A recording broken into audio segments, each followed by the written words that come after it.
Hello everyone, আসসালামু আলাইকুম। কেমন আছেন আপনারা? ইফাত কিচেনে আপনাদের সবাইকে স্বাগতম। আজকে আপনাদের জন্য নিয়ে এসেছি শীতকালীন সবজি মশলা বেগুন ভাজা রেসিপি। এটা অনেক সিম্পল একটা রেসিপি, কিন্তু যারা জানেন না তাদের কাছে অনেক কঠিন। যাই হোক, এখানে আমি বড় সাইজের দুটো বেগুন নিয়েছি। এখন এগুলো পিস করে নেব। আমি গোল গোল শেপ দিয়েছি। প্রতিটা পিস আধা ইঞ্চি করে পুর রেখেছি। বেগুনগুলো কাটা হয়ে গেলে আমি সরাসরি পানির মধ্যে রাখবো, যাতে বেগুনগুলো কালো না হয়ে যায়।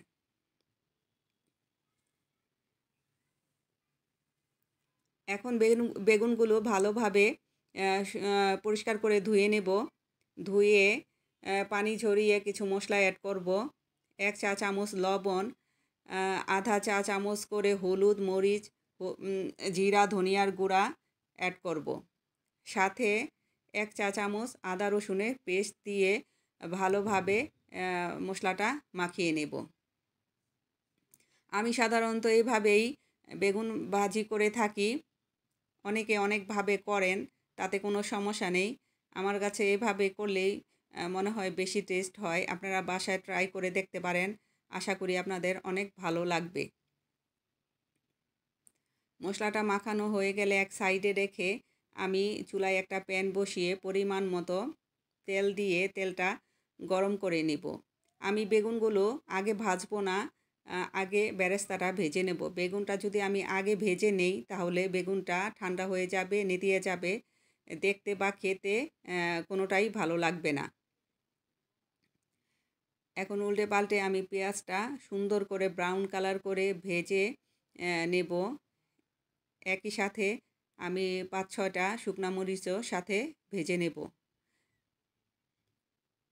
আমার রেসিপিটি যদি আপনাদের ভালো লাগে, প্লিজ আমার চ্যানেলটাকে সাবস্ক্রাইব করবেন, লাইক কমেন্ট শেয়ার করে আমার পাশে থাকবেন। আপনাদের একটা লাইক কমেন্ট আমার কাজের অনেক গুণ আগ্রহ বাড়িয়ে দেয়। আমার বেরেস্তাটা হয়ে গেছে, আমি এখন তুলে নেব। বেরেস্তাটা একটু হালকা কালার থাকতেই নামানোর চেষ্টা করবেন, কারণ বেরেস্তা ঠান্ডা হয়ে গেলে কিন্তু আরও গাঢ় হয় কালার। এক এক করে বেগুনগুলো আমি দিয়ে দিয়েছি একই প্যানে। আমি এমন অবস্থায় আমি মিডিয়াম লো হিটে চুলার হিটটা রেখেছি।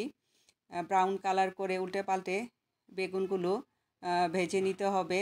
বেগুনটা বেশি নাড়াচাড়া করা যাবে না, কারণ এই বেগুন ভাজলে কিন্তু অনেক নরম হয়ে যায়। আমার বেগুনটা ভাজা হয়ে গেছে, এখন আমি তুলিয়ে নিচ্ছি। এই বেগুন গরম ভাত পোলাওর সাথে খেতে কিন্তু অসাধারণ লাগে।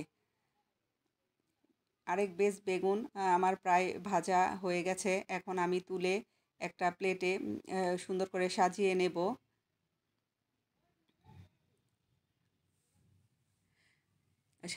উপর থেকে আমি বেরেস্তা আর ভাজা শুকনো মরিচগুলো দিয়ে দেব।